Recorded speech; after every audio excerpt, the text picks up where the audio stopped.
اعوذ باللہ من الشیطان الرجیم، بسم اللہ الرحمن الرحیم۔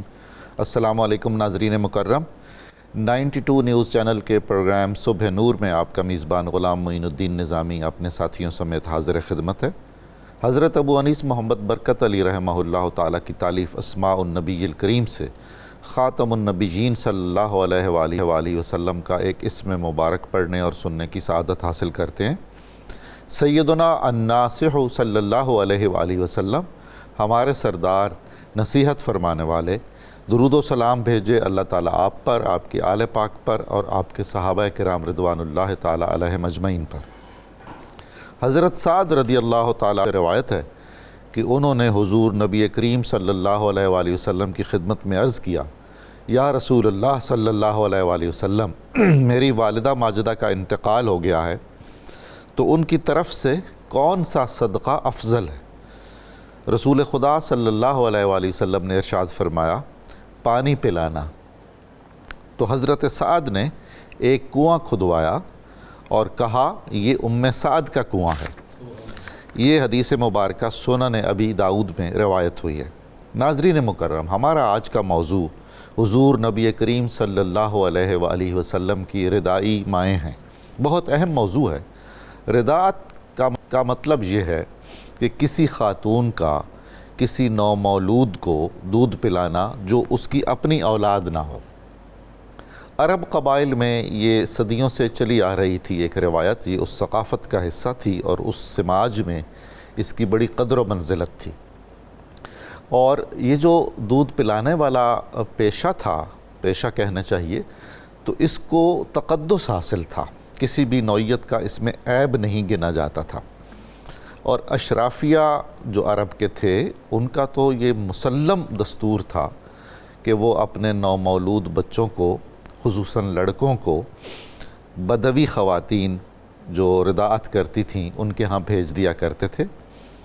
بدوی کا مطلب ہے جو غیر شہری ہوں، چھوٹے چھوٹے دیہاتوں میں رہنے والے، ڈیروں پر رہنے والے، کھلے ماحول میں رہنے والے۔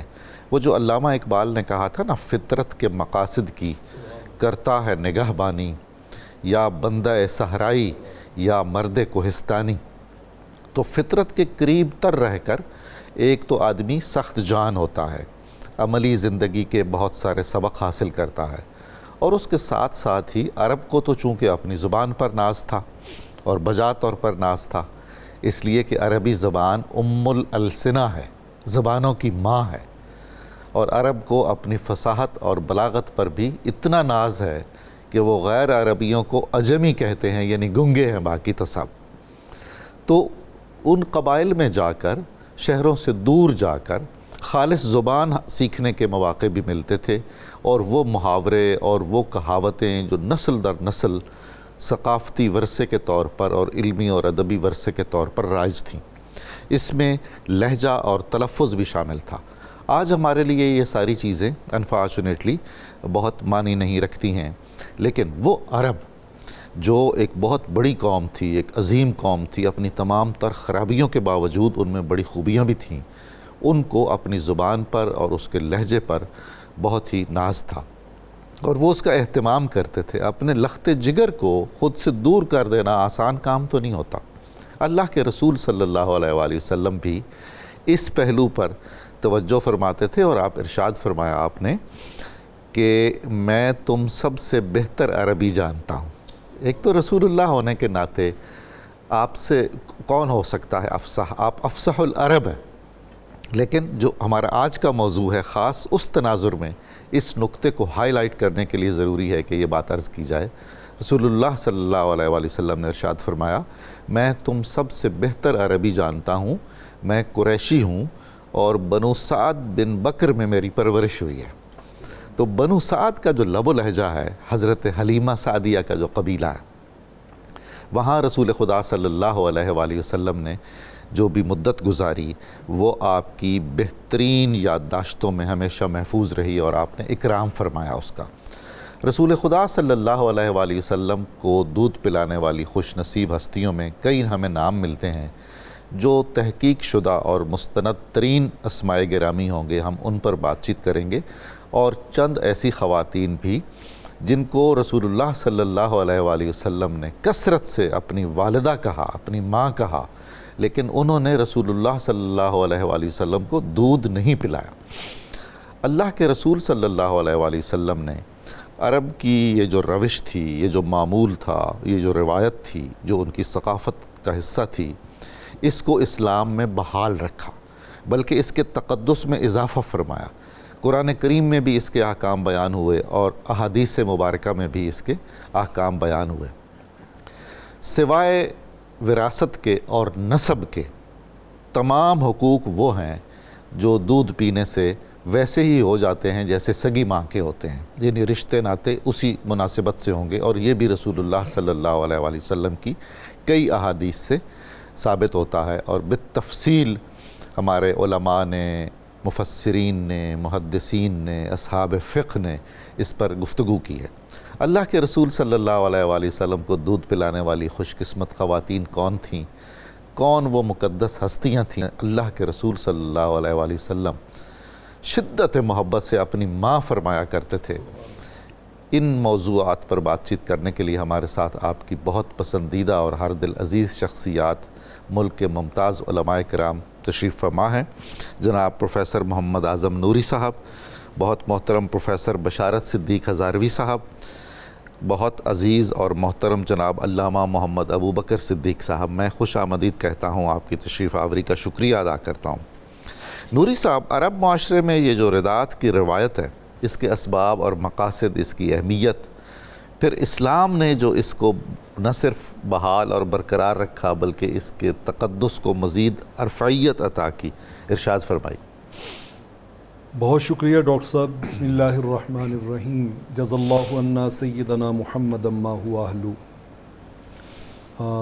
آج کا موضوع اپنی انفرادیت کے اعتبار سے بہت ہی خاص ہے، اور اس میں ہمارے سننے والے اور دیکھنے والے معزز ناظرین کے لیے سیکھنے، سمجھنے اور اپنے ذوق کو جلا بخشنے کا بہت سا سامان موجود ہے۔ بے شک، یعنی قرآن مجید فرقان حمید کا اگر ہم مطالعہ کریں تو اللہ رب العالمین نے بنیادی طور پہ اس معاشرے کو جو ایک سبق عطا کیا ہے وہ ہے تعلقات کو جوڑنے کا، تعلقات جوڑے جائیں تاکہ معاشرے کے اندر جو ہے وہ ایک محبت، رواداری، پیار، انس، اس کی فضا جو ہے وہ قائم ہو۔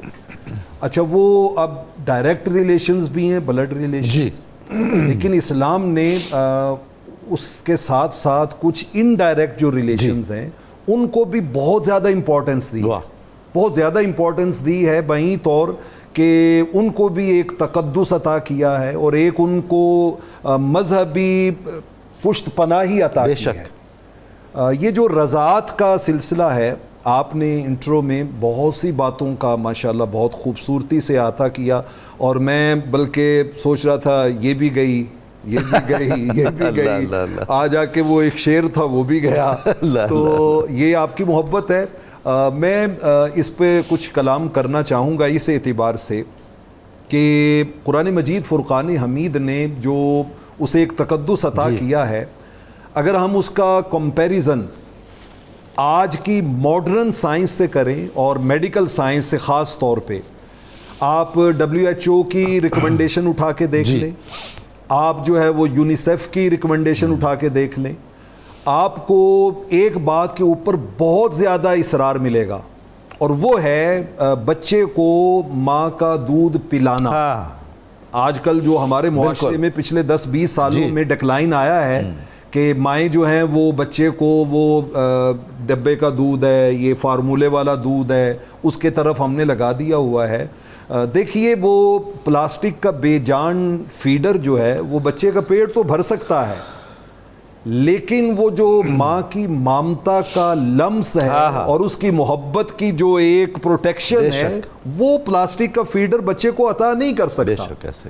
اور وہ جو پہلے زمانے میں ہر ماں بڑے ناز سے کہا کرتی تھی کہ جب بیٹا کہتا کہ میں اس مقام پہ پہنچ گیا ہوں، تو مائیں کہتی کہ یہ مقام تمہیں ایسے ہی نہیں مل گیا، ہم نے تمہیں کبھی بغیر وضو کے دودھ نہیں پلایا۔ سبحان اللہ، سبحان۔ تو دودھ کی جو تاثیر ہے، جو برکت ہے، وہ بہت زیادہ ہے۔ بے شک۔ اکبر الآبادی نے اسی لیے کہا تھا نا، دودھ تو ڈبے کا ہے، تعلیم ہے سرکار کی. بالکل ایسے ہی ہے، بالکل ایسے ہی ہے.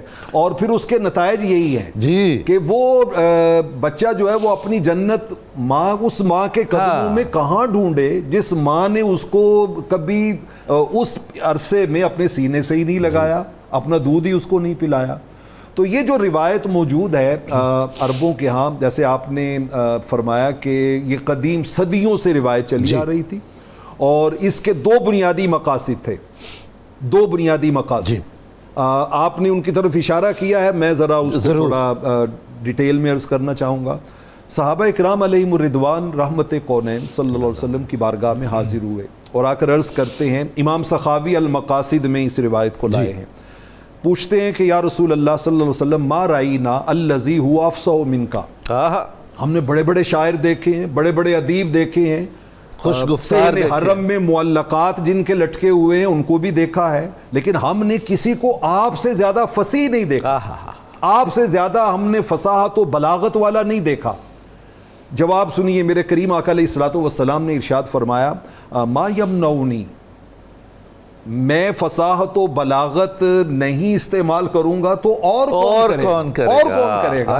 انما انزل القرآن بلسانی، رب نے مجھے وہ فصاحت و بلاغت عطا کی ہے کہ اس نے اپنے فائنل جو کلام ہے قرآن مجید کی شکل میں، آخری وحی، وہ میری زبان میں نازل کی. کیا بات، وہ میری زبان میں نازل کی ہے.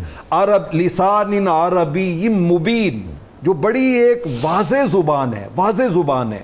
اور آپ نے فرمایا کہ دو جملے آپ نے ارشاد فرمائے، انا افصح العرب، جی انا عرب العرب، سبحان اللہ، یعنی میں سب سے زیادہ فصیح عربی بولنے والا ہوں، اور عرب العرب کا مطلب ہے میں سب سے زیادہ خالص عربی بولنے والا. کیا بات، خالص عربی بولنے والا. اور اس کی آگے ریزن کیا بیان کی، فرمایا بعید انی من قریش، باوجود اس کے کہ میرا تعلق قریش کے ساتھ ہے، جو مکہ معظمہ کے اس شہر میں رہتے ہیں جہاں پہ انٹرنیشنل کمیونٹی کثرت سے آتی ہے، جہاں زبان میں بہت سی آمیزش ہو چکی ہے.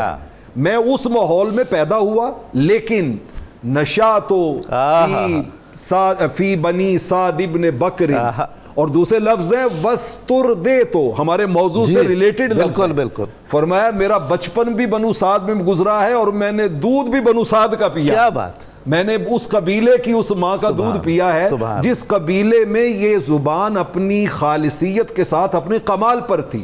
تو اس وجہ سے فرمایا میں افصح العرب بھی ہوں، میں عرب العرب بھی ہوں، عرب العرب بھی. جی قرآن مجید فرقان حمید نے سورہ بقرہ میں اسی طرح متوجہ کیا، والوالدات یرضین اولادہن حولین کاملین.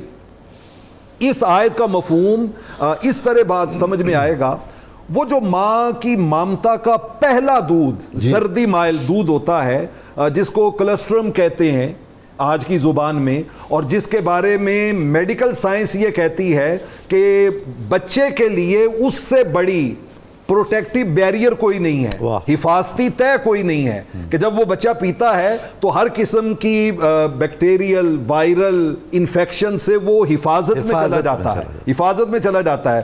کیوں؟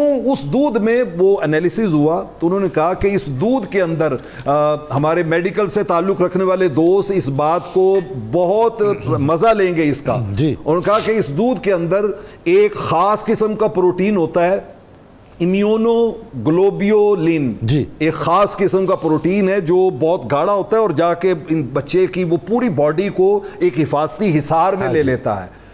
آج سائنس لیبارٹریوں میں یہ چیزیں ڈسکس کرنے کے بعد کہہ رہی ہے کہ کم از کم 6 ماہ تو دودھ ضرور ماں پلائے.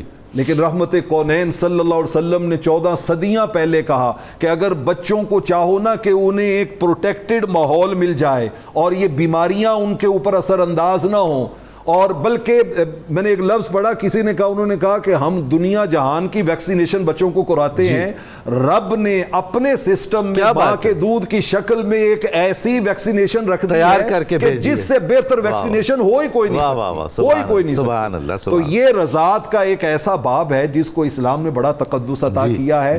ماں، رضائی ماں، رضائی بہن، رضائی بھائی، رضائی باپ، سارے رشتوں کا وہی تقدس ہے. حضور کی اس حدیث پہ بات کو سمیٹتا ہوں. میرے کریم آقا نے فرمایا یحرم من الرداء ما یحرم من النسب. اللہ آپ نے جو جملہ کہا کہ جو تقدس نسبی رشتوں کا ہے وہی تقدس جو ہے وہ ان رضائی رشتوں. اللہ اکبر. بشارت ہزاروی صاحب، رسول خدا صلی اللہ علیہ وآلہ وسلم نے اپنی والدہ ماجدہ کا دودھ پیا، اس کے بعد آپ کی پہلی رضائی ماں حضرت سویبہ بیان کی جاتی ہیں.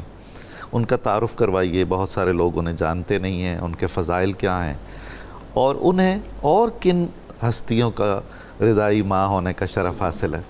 بسم اللہ الرحمن الرحیم والصلاة والسلام علی سید الانبیاء والمرسلین. وہ خوش نصیب اور خوش بخت خواتین جن کو آقا کریم صلی اللہ علیہ وآلہ وسلم کی رضائی ماں ہونے کا اعزاز حاصل ہوا، اس میں جو سر فہرست ہیں اور سب سے پہلی رضائی ماں ہے وہ حضرت سویبہ رضی اللہ تعالیٰ عنہا ہیں. آپ بدوی تھیں اور یعنی صحرائی علاقے سے تعلق رکھتی تھی اور ابو لہب کی غلامی میں آپ تھی. ولادت رسول صلی اللہ علیہ وآلہ وسلم کے موقع پر حضرت سویبہ کو آزادی ملی، یعنی ولادت رسول کی برکت سے آپ آزاد ہوئیں. آقا کریم صلی اللہ علیہ وآلہ وسلم کو سب سے پہلے جو دودھ پلایا وہ حضرت سویبہ نے. سماجی حیثیت جب ہم آپ کے دیکھتے ہیں تو ایک بڑی خوشگوار حیرت ہوتی ہے کہ جو آپ کے 6 رضائی فرزند ہیں وہ سارے قریش سے تعلق رکھتے ہیں. سبحان اللہ. اور ان میں سے 4 کا تعلق خاندان بنو ہاشم سے ہے اور باقی جو 2 ہیں ان کی والدہ وہ ہاشمی ہیں اور وہ خاندان بنو ہاشم سے ہیں. یہ اب یوں دیکھیے کہ سب سے پہلے حضرت امیر حمزہ رضی اللہ تعالیٰ عنہ یعنی حمزہ بن عبد المطلب، انہوں نے حضرت سویبہ رضی اللہ تعالیٰ عنہ کا دودھ پیا. اس کے بعد نبی علیہ السلام اور نبی علیہ السلام کی رضاعت سے پہلے ان کو آزادی حاصل ہوئی ہو گئی تو آقا کریم صلی اللہ علیہ وآلہ وسلم نے ان کا دودھ پیا. پھر ابو سفیان بن حارث بن عبد المطلب نے دودھ پیا. پھر حضرت جعفر بن ابی طالب بن عبد المطلب نے دودھ پیا اور پھر نبی علیہ السلام بن عبداللہ بن عبد المطلب. تو یہ 4 جو ہیں یہ خانوادہ بنو ہاشم سے اور 2 حضرت عبداللہ بن جہش رضی اللہ تعالیٰ عنہ آپ کی والدہ حضرت امیمہ وہ حضرت عبد المطلب کی صاحبزادی تھی اور حضرت ابو سلمہ رضی اللہ تعالیٰ عنہ آپ کی والدہ بھی حضرت عبد المطلب رضی اللہ تعالیٰ عنہ کی صاحبزادی تھی. اور عربوں میں یہ دستور تھا کہ جو بہن کی اولاد ہوتی تھی اس کو بھی خاندان کا فرد سمجھا جاتا تھا. تو یہ اب حضرت حارث کی اور حضرت حمزہ کے چونکہ بانجے تھے تو یہ بھی خاندان کے فرد تھے. اس سے حضرت سویبہ رضی اللہ تعالیٰ عنہ کا مقام سمجھا جاتا ہے کہ خانوادہ نبوت کے ساتھ ان کا کس قدر ایک تعلق تھا اور مسلسل اور ایک عرصہ دراز ان کو خانوادہ بنو ہاشم اور جو خاندان قریش کا خاندان ہے اس کی رضاعت کا اعزاز ملا. ان سب گھرانوں نے زندگی بھر ان کا اکرام بھی اسی طرح کیا. عربوں میں یہ دستور تھا کہ جس سے ایک رضاعت کا تعلق قائم ہوتا طرفین میں تحائف کا تبادلہ بھی ہوتا تھا اور جو محبت کا شفقت کا اور جذبہ خیر اور احسان کا سلسلہ تھا وہ آگے نسلوں تک چلتا تھا کہ ان کے ساتھ ہمارا رضائی تعلق ہے. اگر عربوں میں یہ دستور پہلے سے موجود تھا تو پھر انما بعثت لاتمم مکارم الاخلاق کی شان والے نبی جب تشریف لائے اور ان کا جن سے رضاعت کا تعلق قائم ہوا تو انہوں نے کس طرح احسان فرمایا اور کس طرح اس نے سلوک فرمایا. امام علوی نے لکھا سیرت علبیہ میں کہ نبی رحمت صلی اللہ علیہ وآلہ وسلم جب تک مکہ میں موجود رہے تو چونکہ حضرت سویبہ کی جو جائے سکونت ہے وہ مکہ المکرمہ تھا تو ان 53 سالوں کے اندر وہ اکثر نبی علیہ السلام کی خدمت میں حاضر ہوتی اور کبھی حضور خود تشریف لے جاتے اور نبی علیہ السلام ان کو کپڑے کی صورت کے اندر کی صورت کے اندر اجناس کی صورت کے اندر طائف بھی ان کو روانہ فرماتے. اس کے علاوہ فرمایا کہ حضرت سیدہ خدیجہ الکبریٰ رضی اللہ تعالیٰ عنہ جب نبی علیہ السلام کے نکاح میں آتی ہے تو ام المومنین حضرت سیدہ خدیجہ رضی اللہ تعالیٰ عنہ نے باقاعدہ یہ کوشش کی کہ کامل طور پر حضرت سویبہ رضی اللہ تعالیٰ عنہ ان کے پاس آ جائیں اور وہ ان کی خدمت کریں اور ان کے اس احسانات اور ان کی جو رضاعت کے سلسلے میں نبی علیہ السلام سے تعلق تھا اس سلسلہ میں ان سے حسن سلوک سے پیش آئیں. اور حضرت سیدہ خدیجہ کا یہ جو جذبہ خیر اور جذبہ احسان تھا خالصتاً اس کی بنیاد یہ تھی کہ نبی علیہ السلام ان کے چونکہ محبوب شوہر تھے اور محبوب کی ہر نسبت کو محبوب رکھا جاتا ہے تو وہ یہ چاہتی تھی کہ حضرت سویبہ رضی اللہ تعالیٰ عنہ کے ساتھ یہ محبت کا سلسلہ قائم رہے. امام ابن حجر اسقلانی نے لکھا کہ حضرت خدیجہ کا جو خیر اور بھلائی کا سلسلہ تھا یہ کوئی 5-7 سال نہیں بلکہ 25 سال پر محیط ہے. یعنی جتنا عرصہ وہ نبی علیہ السلام کے نکاح میں موجود رہی اپنے وصال تک تو حضرت سویبہ کے ساتھ ان کا یہ حسن سلوک کا جو تعلق تھا وہ قائم تھا. پھر آقا کریم صلی اللہ علیہ وآلہ وسلم جب مدینہ طیبہ تشریف لے گئے تو امام سہیلی فرماتے ہیں کہ نبی علیہ السلام نے مدینہ طیبہ سے باقاعدہ طائف کی صورت کے اندر اور باقاعدہ پیغام کی صورت کے اندر، اور وہ حضرات جو مکہ المکرمہ کے احوال نبی علیہ السلام کی خدمت میں عرض کرتے، آپ ان سے حضرت ثویبہ کی خیریت دریافت کرتے، ان کے احوال کو پوچھتے اور طائف ان کے لیے روانہ کیا کرتے تھے۔ اب یہ بات بھی قابل توجہ ہے کہ جس وقت نبی علیہ السلام خیبر سے واپسی تشریف لا رہے ہیں، یعنی یہ 7 ہجری ہے اور ہجرت کا 7واں سال ہے، اور نبی علیہ السلام کو اطلاع دی گئی کہ حضرت ثویبہ رضی اللہ تعالیٰ عنہ کا وصال ہو گیا ہے۔ اس سے جو تعلق ہے نبی علیہ السلام کا، اس کا بھی اندازہ کیجئے کہ بطور خاص حضور کو خبر دی گئی کہ حضرت ثویبہ کا وصال ہوا، تو آپ نے فوراً سوال کیا کہ ان کے صاحبزادے حضرت مسروق رضی اللہ تعالیٰ عنہ ان کی کیفیت، تو عرض کے حضور وہ اپنی والدہ سے پہلے وفات پا چکے ہیں۔ فرمایا ان کے باقی عزیز و قارب، تو عرض کیا کہ ان میں سے کوئی بھی موجود نہیں ہے۔ اب یہاں سر بڑا ایک لطیف نقطہ بیان کیا، امام علوی فرماتے ہیں کہ یہی سوال نبی علیہ السلام نے فتح مکہ کے موقع پر بھی کیا، حالانکہ فتح مکہ جو ہے وہ غزوہ خیبر کے بعد ہے، اس سے اگلے سال ہے، تو اب فتح مکہ میں سوال کیا تو بعد نے کہا کہ یہ روایت میں تضاد ہے۔ فرماتے ہیں تضاد نہیں ہے، سوال متعدد بار ہوا، اور وہاں وصال کے موقع پر کیا، اور جب فتح مکہ ہوا تو یہ سوال دوبارہ اس لیے کیا کہ یہ حضرت ثویبہ کی جائے سکونت تھی، اور جب نبی علیہ السلام مکہ میں داخل ہوئے تو وہ یادوں کے دریچے بھی کھلے، اور جو وہ وقت ایک حضرت ثویبہ رضی اللہ تعالیٰ عنہ کے ساتھ گزرا تھا ان کو یاد کیا۔ اور حضور یہ وہ موقع ہے کہ اتنا حساس دن ہے، مگر رسول کریم صلی اللہ علیہ وآلہ وسلم اپنی محبوب ہستیوں کی قبور پر بھی تشریف لے گئے۔ جی بالکل کمال ہے، جی بالکل۔ اور آپ نے یہاں پھر دوبارہ یہ سوال کیا، وہ اس لیے تھا کہ جو ایک سلسلہ محبت کا اور احسان کا، حسن سلوک کا حضرت ثویبہ کے ساتھ تھا، وہ ان کے خاندان کے ساتھ بھی قائم رکھا جائے، کیونکہ وہ ایک رضاعت کا رشتہ قائم تھا۔ اس کے علاوہ یہ ایک خاص بات یہ بھی ہے کہ یہ عمر بھی امام ابن حجر اسقلانی نے بیان کی کہ نبی علیہ السلام کا جو سب سے زیادہ احسان اور خیر کا ایک تعلق رضائی ماہوں میں سے وہ حضرت ثویبہ کے ساتھ ہے، جو 60 سال کے عرصے پر محیط ہے۔ ان کے 7 ہجری میں نبی علیہ السلام کو اطلاع ملی حضرت ثویبہ کے وصال کی، اور پھر ان کے کوئی عزیز و قارب میں سے باقی نہیں تھا، تو 60 سال کا عرصہ یہ حسن سلوک کا، جذبہ خیر کا، احسان کا، یعنی حضرت ثویبہ وہ خاتون ہیں کہ جن کا دودھ اولین خوراک بنا اور قطرات محبت بن کر لگے رسول میں دوڑتا رہا، وہ حضرت ثویبہ رضی اللہ سبحان اللہ سبحان اللہ۔ آپ سلامت رہیں۔ علامہ ابو بکر صاحب عام طور پر مشہور ہے دائی حلیمہ، سیدہ حلیمہ سعدیہ رضی اللہ عنہا، تو دایا کا جو تصور ہے کہ جو عین موقع ولادت پر موجود ہو، تو وہ تو رسول خدا صلی اللہ علیہ وآلہ وسلم کی دایا ہونے کا شرف تو حاصل ہے سیدہ شفا بنت عوف کو۔ اب حضرت حلیمہ سعدیہ کی کیا شان ہے اور بنو ہاشم کا ان سے کیا تعلق خاطر ہے؟ پہلے بھی رضاعت ہوتی رہی، رسول اللہ صلی اللہ علیہ وآلہ وسلم کی رضائی ماں ہونے کا جو شرف ہے، کاشانہ حلیمہ سعدیہ میں یہ ماہ دو عالم جب جگمگایا تو پھر کیا صورت رہی، اور ان کی اولاد کے بارے میں بھی کچھ ارشاد فرمائیے گا جو رضائی رشتہ دار بنتے ہیں، بہن بھائی بنتے ہیں رسول اللہ کے۔ بہت شکریہ ڈاکٹر صاحب۔ اسلام کی یہ اسپیشلٹی ہے کہ اسلام نے عورت کو جو مقام دیا ہے، مذاہب عالم میں کوئی اس کو وہ مقام نہیں دے سکا، اور خاص طور پہ نبی پاک صلی اللہ علیہ وسلم جس زمانہ میں ہیں وہاں دیکھیے کہ عورت ڈی ویلیو ہو چکی ہے، اسے ڈیگریڈ کیا جاتا ہے، اس کے ساتھ نسبت کو اپنے لیے ایک گھٹن محسوس کیا جاتا ہے، ننگو آر کا سبب سمجھا جاتا ہے، ننگو آر کا سبب سمجھا جاتا ہے۔ تو نبی پاک صلی اللہ علیہ وسلم نے سب پہ احسانات فرمائے، لیکن خواتین پر احسان کی کیفیت کیا دیکھتے ہیں کہ رسول اللہ صلی اللہ علیہ وسلم آپ مختلف جہتوں سے خواتین کے مقام کو بلند فرماتے ہیں، کیا بات، اور انہی میں سے ایک جہت یہ رضائی ماں ہے۔ یہ اسلام کی اسپیشلٹی ہے کہ کسی نے نسب کے علاوہ ماں کا درجہ نہیں دیا، بے شک، لیکن اسلام نے رضاعت میں بھی ماں کا درجہ دیا ہے، اور پھر درجات میں دیکھیے صرف یہ نہیں بلکہ اگر وہ غلامی میں تھی تو انہیں غلامی سے نکال دیا ہے، اور اگر ڈی ویلیو تھی تو ان کو ویلیو دے دی۔ جیسا بھی آپ نے ذکر کیا کہ نبی پاک صلی اللہ علیہ وسلم کی ولادت باسعادت کے وقت دائیہ موجود ہیں، پھر جناب ثویبہ لونڈی ہیں، اور مصطفیٰ کریم علیہ السلام کی نسبت کی وجہ سے آزادی میسر آتی ہے، اور اس کے بعد جو مرحلہ آتا ہے وہ حضرت حلیمہ سعدیہ رضی اللہ تعالیٰ عنہ کے نصیبے میں آتا ہے۔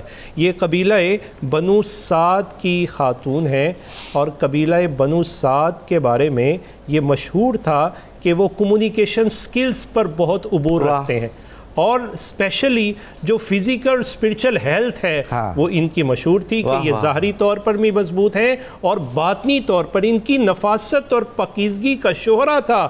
اسی بنیاد پر اللہ تعالیٰ نے یہ انتخاب خداوندی تھا اور پروردگار عالم کی طرف سے جناب بنو سعد، قبیلہ بنو سعد میں سے جناب حلیمہ سعدیہ کا جو انتخاب ہے یہ اللہ تعالیٰ کا خصوصی انتخاب رسول اللہ صلی اللہ علیہ وسلم کے۔ اب اس انتخاب کی تیاری دیکھیے کیسی ہے کہ آپ کے شوہر جناب حارث، ان کی کیفیات کیا ہیں کہ ان کا بڑا لگاؤ ہے بنو ہاشم کے ساتھ، اور اس لگاؤ کی کیفیات میں جناب عبداللہ کا نام بھی اور جناب عبداللہ کا شہرہ بھی ان تک پہنچا ہوا تھا۔ یہی وجہ ہے کہ جب اللہ تعالیٰ نے ان کو اولاد عطا فرمائی تو اس کا نام بھی جناب رسول اللہ کے والد ماجد کے نام پر عبداللہ ہی رکھا ہے۔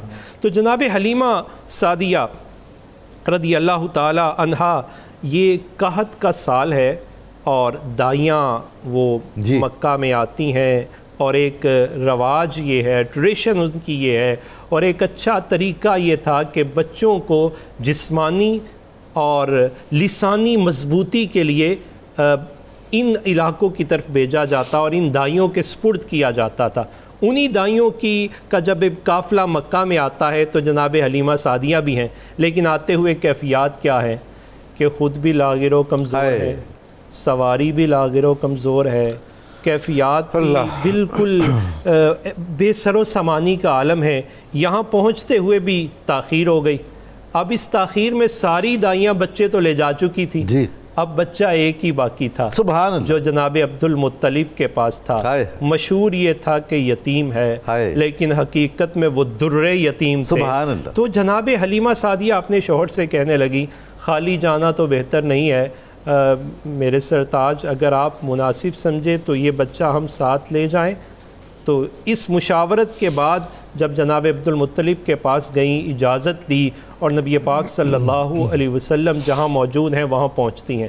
اب کیا وہاں دیکھا اس کو خود بیان کرتی ہیں، فرماتی جب میں اس کمرہ میں پہنچی تو ایک بچہ ہے اور اونی کمبل لیا ہوا ہے، سبز کپڑے میں ملفوف ہے، اور نور کی کرنیں پھوٹ رہی ہیں، محو استراحت ہے۔ میں نے خیال کیا کہ استراحت میں مخل نہ ہو جاؤں، تو میں نے فوراً ہاتھ سینے پہ رکھا۔ ہاتھ رکھنے کی دیر تھی کہ وہ مکھڑے پہ تبسم بھی آیا، اور ساتھ وہ آنکھیں کھلی اور نور کی کرنیں پھوٹی۔ بس میں وہیں فریفتہ ہو گئی۔ میں نے بچے کو اٹھایا، جناب عبد المطلب کچھ دینے بھی لگے تو میں نے کہا جب یہ مل گئے اب کسی چیز کی ضرورت نہیں ہے، اور لے کر پھر وہاں سے آپ نکلی۔ اب نکلتی ہیں تو چال بدلی ہوئی ہے۔ عبداللہ بھی دیکھ کر حیران ہے، جس سواری پر سواری تھی وہ لاغر تھی، اب وہ بڑی توانا نظر آ رہی ہے، اور سواریوں سے جو آگے بڑھ چکی ہیں یہ ان سے بھی آگے بڑھتی ہیں، اور وہاں پہنچتی ہیں تو کیفیات بالکل مختلف ہیں۔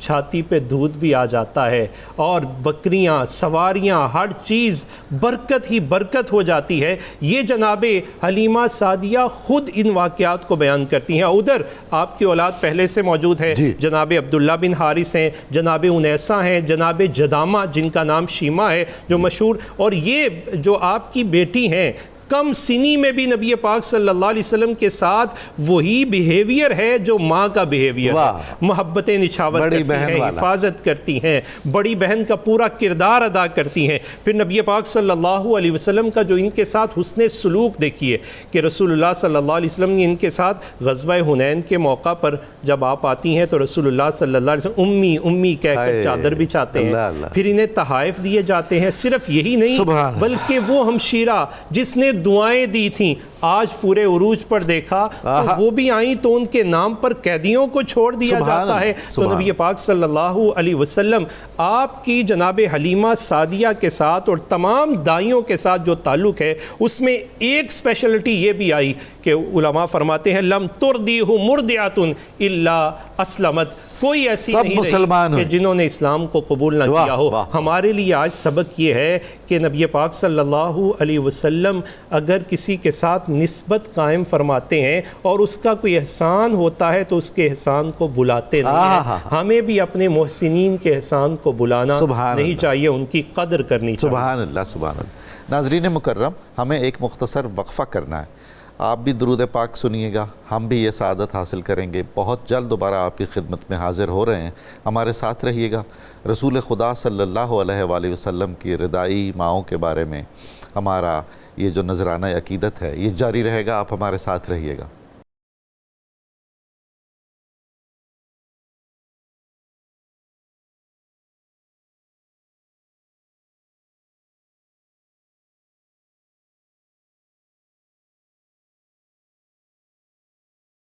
السلام علیکم ناظرین مکرم, صبح نور میں دوبارہ خوش آمدید. ہمارا آج کا موضوع گفتگو ہے اللہ کے رسول صلی اللہ علیہ وآلہ وسلم کی رضائی مائیں. جناب نوری صاحب, یہ جو رضاعت کی روایت ہے یہ خاندان رسول صلی اللہ علیہ وآلہ وسلم میں آگے بھی چلی. حضرت خولہ بنت منذر کا اسم گرامی ملتا ہے, آپ ارشاد فرمائیے گا. اور میں ضرور چاہوں گا کہ آپ ہمیں کچھ یہ بھی بتائیے کہ سیدہ شیمہ جو حضرت حلیمہ سعدیہ کی صاحبزادی ہیں, رسول اللہ صلی اللہ علیہ وآلہ وسلم کی دودھ شریک بہن, ان کے ساتھ کیا محبت آمیز سلوک فرمایا اللہ کے رسول نے. سبحان اللہ, ماشاءاللہ. صبح نور میں ذکر نور, ہر طرف نور ہی نور پھیلا ہوا ہے. رحمت کونین صلی اللہ علیہ وآلہ وسلم نے, میں بلکہ آغاز میں ہی سیدہ شیمہ, جی بہتر, علامہ ابو بکر صاحب نے جہاں پہ بات کو چھوڑا ہے وہیں سے اس کو جوڑتے ہیں. سیدہ شیمہ رضی اللہ تعالی عنہ, آقا علیہ الصلوۃ والسلام سے انہیں بے پناہ محبت تھی. جی, اور وہ جو ہم جیسے پنجابی میں ایک مان کہتے ہیں, میں بڑا رش کرتا ہوں ان کے نصیب پر, کوئی شک نہیں, کہ جب وہ کریم آقا علیہ الصلوۃ والسلام کو 1 سال 2 سال 3 سال 4 سال کی عمر میں اٹھا کے اپنی ہم جولیوں میں جاتی تھیں, تو کیا ان کا ایک وہ اندر لذتوں کا جہان آباد ہوتا ہو. حضور ایک بزرگ نے اپنی اولاد سے پوچھا کہ کوئی آدمی کائنات جو معلوم ہے اور وہ کائناتیں جو معلوم نہیں ہیں, سبحان اللہ, ان کو اکٹھا گود میں اٹھا سکتا ہے؟ ہائے ہائے ہائے ہائے. تو کوئی بچہ جواب نہ دے سکا, تو انہوں نے خود ہی کہا کہ جو خواتین یا مرد رسول خدا صلی اللہ علیہ وآلہ وسلم کو گود میں اٹھاتے تھے, کوئی شک نہیں, رحمت للعالمین کو جنہوں نے اپنی گود میں اٹھایا ہوا ہے, ان کے نصیب کا عالم کیا ہوگا. سیدہ شیمہ رضی اللہ تعالی عنہ, آپ جب بھی اپنی سہیلیوں میں رحمت کونین کو لے کے جاتی تو کثرت سے ایک لوری پڑھتی, وہ لوری دے کے ان کو کھلاتی, ان کے ساتھ جو ہے وہ وقت گزارتی. میں وہ لوری رکھنا چاہوں گا اور ماؤں کو متوجہ کروں گا. وہ لوری سناتی, یا ربی یا ربنا ابقی لنا محمدا. میری زندگی کا سب سے بڑا لذتوں کا لمحہ ڈاکٹر صاحب وہ تھا جب میں نے یہی لوری اسی قبیلے کی اسی جگہ پہ بیٹھ کے پڑھی تھی. کیا بات ہے, بڑی سعادت ہے. یقین جانیے میں آج تک محسوس نہیں کر پاتا کہ میں اس وقت کس جہان میں تھا. بے شک, کہ وہ جب رحمت کونین کو گود میں اٹھائے کہتی تھی, یا ربنا ابقی لنا محمدا, سبحان, حتی اراہو یافیا و امرادا ثم اراہو سیدا مسودا آتے ہی عزین یدوم آبادا. میں اپنے ٹوٹے پھوٹے لفظوں میں نے اس کا ترجمہ کرنے کی کوشش کی. ویسے حضور بنو سعد کی ایک بچی کا یہ عالم ہے, اشعار گوئی کا اور زبان دانی کا, کہ ادب کا ایک شاہپارہ ہے. یہ 4 مصرے جو ہیں اس کے اندر مطلب نغمگی بھی ہے, ترنم بھی ہے, اس کے اندر فصاحت بھی ہے, بلاغت بھی ہے, اور اس کے اندر وین بھی ہے. کہ وہ مطلب دیکھیے کہ وہ بچی جو ہے وہ کیا امیجن کر رہی ہے, کیا چیزیں جو ہے وہ اپنے ذہن میں سوچ رہی ہے. صد شکر تیرا ہم کو دیا راج دلارا, سبحان اللہ, سبحان, صد شکر تیرا ہم کو دیا راج دلارا, آنکھوں کی یہ ٹھنڈک ہے میرے دل کا سہارا, رکھنا تو سلامت اسے اے رب کریم. کیا بات ہے, ہو سعادت بھی عطا اور ہو رتبہ بھی عظیم.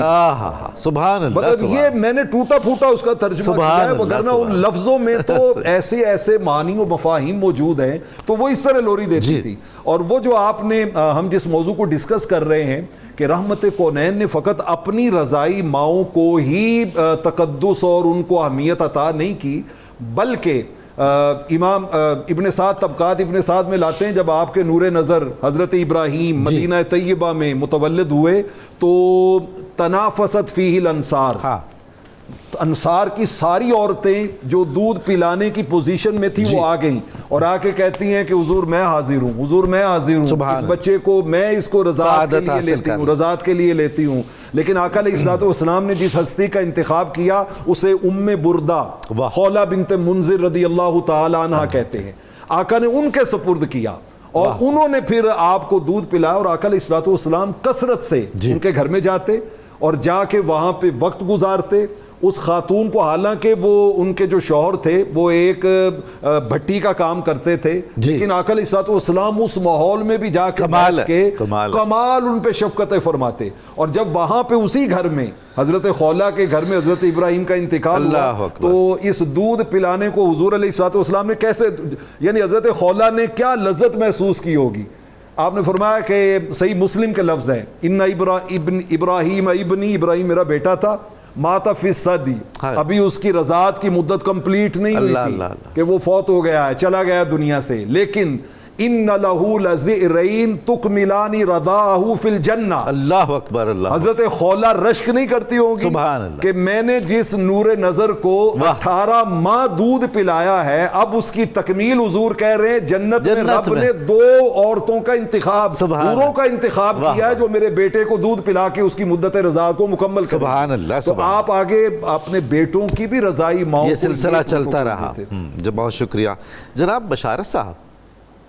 رسول خدا صلی اللہ علیہ وآلہ وسلم کچھ خواتین کو ماں فرمایا کرتے تھے, اگرچہ وہ رضائی ماں نہیں تھی. ان میں سیدہ ام ایمن کا نام بہت ہی نمایاں ہے, بڑا ہی مرتبہ ہے ان کا, ان کے بارے میں کچھ ارشاد فرمائیے. زبان رسالت مآب صلی اللہ علیہ وآلہ وسلم سے جن خواتین کو امی بعد امی کے الفاظ سننے کی سعادت حاصل ہوئی, ان میں حضرت ام ایمن رضی اللہ تعالیٰ عنہ کی ذات بھی ہے. آپ کا جو اصل نام تھا برقہ بن سالبہ آپ کا نام تھا, اور آپ حبش سے تعلق رکھتی تھی.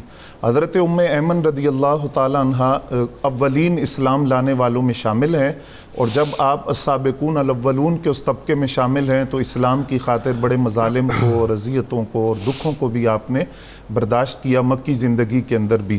حضرت ام ایمن رضی اللہ تعالیٰ عنہ کا سب سے بڑا تعارف اگر کروایا جائے تو وہ یہ ہے کہ نبی علیہ السلام نے کم و بیش 6 سال کی عمر کے اندر اپنی والدہ حضرت سیدہ آمینہ رضی اللہ تعالیٰ عنہ کے ساتھ جو مدینہ طیبہ کا سفر کیا تھا, یہ 3 افراد کا قافلہ تھا جس میں تیسری حضرت ام ایمن رضی اللہ تعالیٰ عنہ تھی.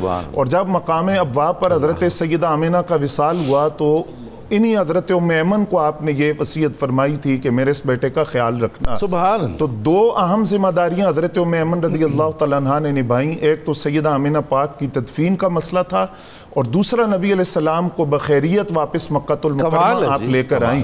اس سفر مدینہ کو آپ یاد بھی کرتی تھی, فرماتی جب میں نبی علیہ السلام کو لے کر مدینہ طیبہ گئی تو وہاں میں نے یہود کو خود سنا, وہ آپس میں بات کرتے تھے کہ خاتم النبیین یہی بچہ ہے. اس کی علامتیں ہماری مقدس کتابوں میں بیان کی گئیں, اور حضرت ام ایمن فرماتی ہیں کہ وہ باتیں میں نے اپنے سینے پر نقش کی. نبی علیہ السلام نے ان کے لیے فرمایا کہ جو کسی جنتی خاتون سے نکاح کرنا چاہے تو وہ حضرت ام ایمن سے نکاح کر لے. تو حضرت زید بن حارثہ رضی اللہ تعالیٰ عنہ آپ نے حضرت ام ایمن سے نکاح فرمایا, جن سے حضرت اسامہ بن زید رضی اللہ تعالیٰ عنہ کی ولادت ہوتی ہے. یعنی یہ پورا گھرانہ نبی علیہ السلام کا محبوب گھرانہ تھا. سرکار اس پورے گھرانے سے محبت فرماتے تھے, اور نبی رحمت صلی اللہ علیہ وآلہ وسلم کی بارگاہ میں جب یہ آتی تو آقا کریم صلی اللہ علیہ وسلم اپنی چادر اطہر کو زمین پر بچھاتے اور صحابہ کرام کے سامنے فرماتے امی بعد امی, یہ میری ماں کے بعد میری ماں ہے. پھر ان سے خوشطبی بھی فرماتے کہ نبی علیہ السلام کی بارگاہ میں حاضر ہوں, عرض کیا حضور مجھے سواری چاہیے, تو فرمایا میں آپ کو اونٹنی کا بچہ دوں گا. عرض کیا حضور آپ نے باقیوں کو اونٹنی ہے, مجھے اونٹنی کا بچہ, فرمایا اونٹنی کا بچہ ہی ملے گا.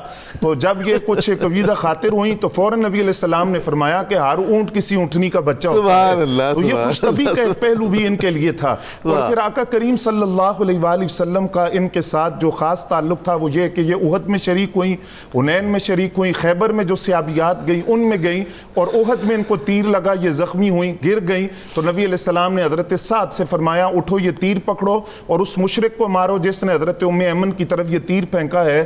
تو حضرت ام ایمن کے اس حملہ کرنے والے مشرک کو جب تیر لگا تو حضور نے خوشی کا اظہار فرمایا کہ ام ایمن کا بدلہ لیا گیا. وصال رسول کے بعد خلفائے راشدین میں حضرت صدیق اکبر فاروق اعظم رضی اللہ تعالیٰ عنہما تشریف لے جاتے تھے. تو ایک موقع پر وصال رسول کے بعد جب وہ گئے تو یہ روئیں. تو انہوں نے پوچھا آپ کیوں روتی ہیں؟ کہ حضور اللہ کے پاس حاضر ہو گئے, اپنے رب کے پاس گئے. تو فرمایا کہ اب وہی کس پر اترے گی, جبریل وہی کس پر لے کر آئیں گے, یعنی وہ خاتم النبیین تھے جو تشریف لے گئے. تو یہ محبت حضرت ام ایمن رضی اللہ تعالیٰ عنہ کی ذات رسالت میں آپ کے ساتھ. سبحان اللہ, سبحان اللہ. علامہ ابو بکر صاحب, سیدہ فاطمہ بنت اسد رضی اللہ تعالی عنہا, ان کا مرتبہ بھی ایسا ہی ہے. رسول اللہ اپنی والدہ انہیں فرمایا کرتے تھے, ان کے فضائل سے آگاہ فرمائیے گا. ڈاکٹر صاحب قبلہ سیرت کا ایک خوبصورت باب جہاں نسبی مائیں, رضائی ماؤں کا تذکرہ کرتا ہے, وہاں ماں جیسا کردار ادا کرنے والی ماؤں کا تذکرہ بھی کرتا ہے. سبحان اور اللہ. انہی میں سے ایک درخشاں باب وہ سیدہ فاطمہ بنت اسد رضی اللہ تعالیٰ عنہ ہے.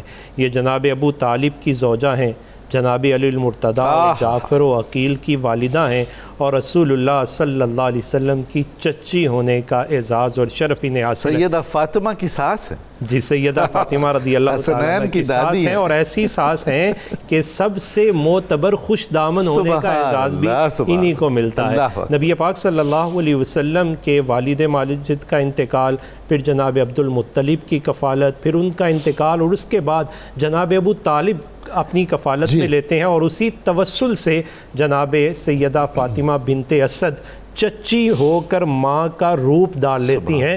اور پھر کیفیات دیکھیے یہاں کیا ہے کہ عموماً ہمارے معاشرے میں خالہ والا رشتہ معتبر ہوتا ہے, اور عرب میں چچی والا رشتہ بھی بہت معتبر ہوتا ہے. آج ہمیں اس بات کی طرف بھی توجہ کرنی چاہیے کہ چچی کو بھی ماں والا روپ ادا کرنا ہے, اور یہی پیغام ہے سیدہ فاطمہ بنت اسد کا. اور کیسا روپ ادا کیا ہے کہ مادرانہ شفقت تو پہلے تھی, لیکن جب نبی پاک صلی اللہ علیہ وسلم آئے تو اب برکتیں دیکھی, آنکھوں سے مشاہدہ کیا ساری چیزوں کا, تو اور گرویدہ ہو گئیں, محبت اور بڑھ گئی.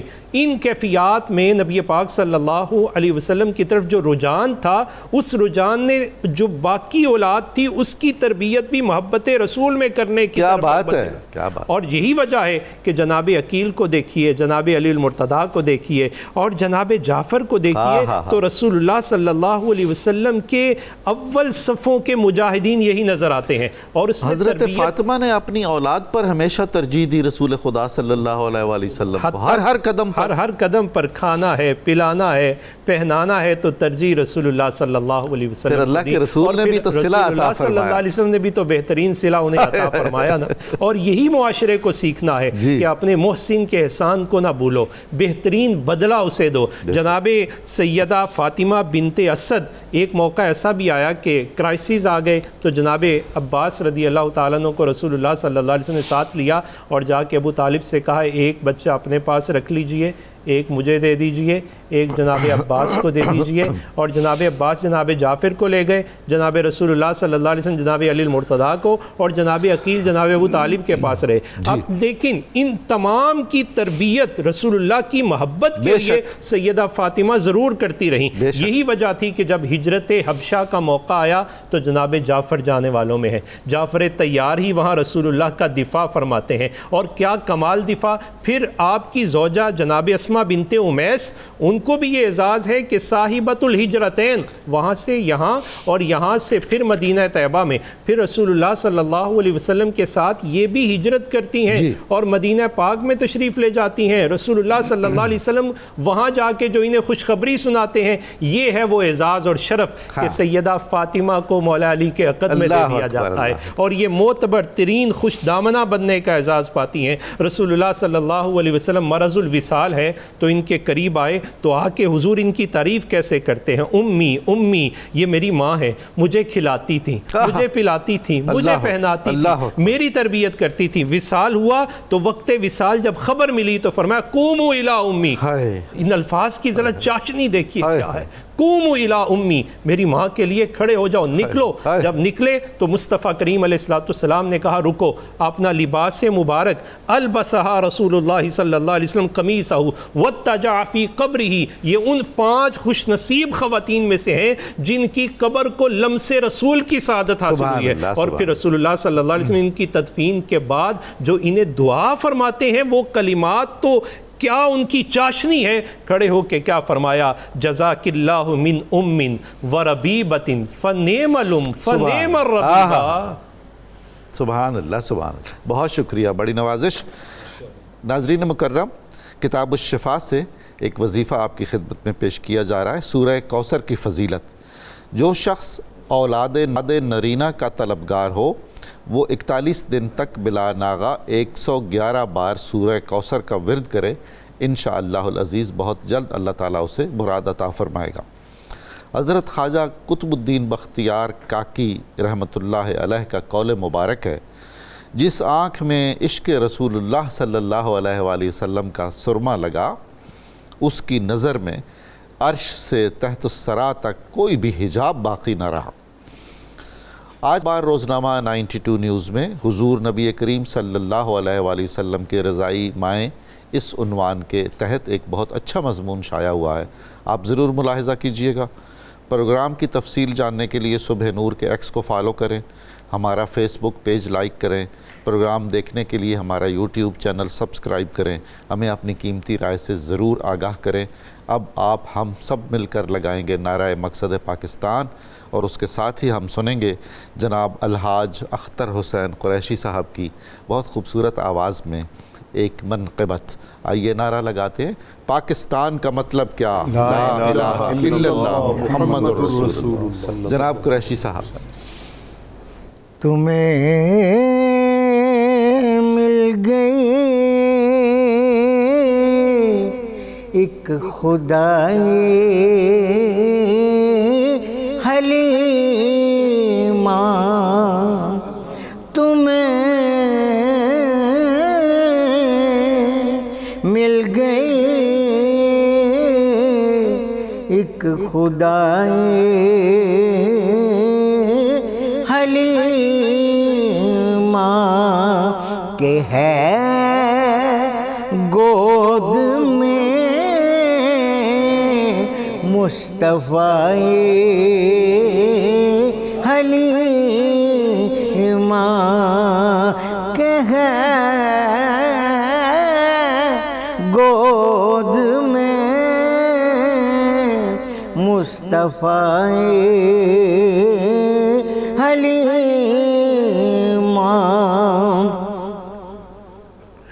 بہت لوریاں دی مہ آمنہ کو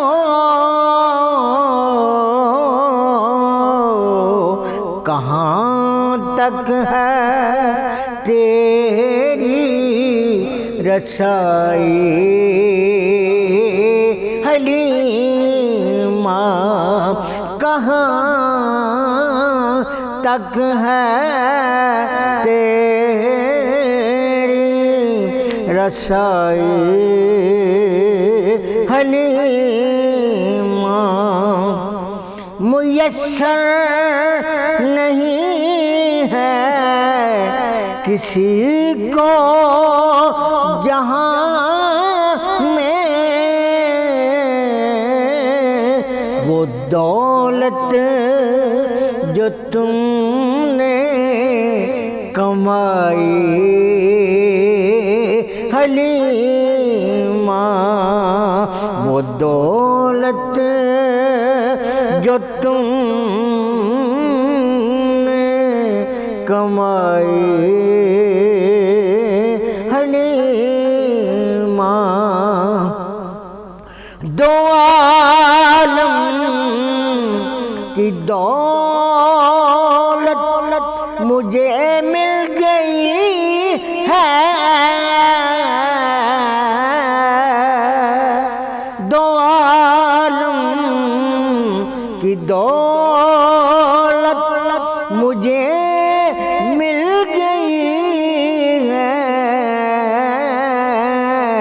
انہیں لے کے یہ گنگنائے حلیمہ، انہیں لے کے یہ